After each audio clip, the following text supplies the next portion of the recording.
जी का खालसा वाहिगुरू जी की फतेह। सत श्री अकाल।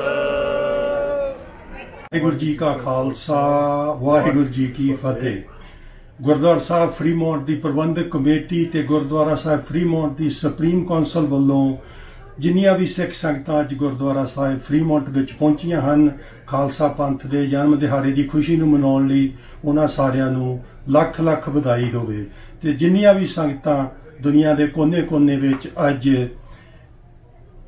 खालसा जी का जन्म दिहाड़ा मना रही हन, विसाखी का दिहाड़ा मना रही हैं, सारिआं नूं गुरुद्वारा साहब फ्रीमौंट वालों ते गुरुद्वारा साहब फ्रीमौंट दीआं संगतां वालों लख लख बधाई होवे। वाहिगुरू जी का खालसा वाहिगुरू जी की।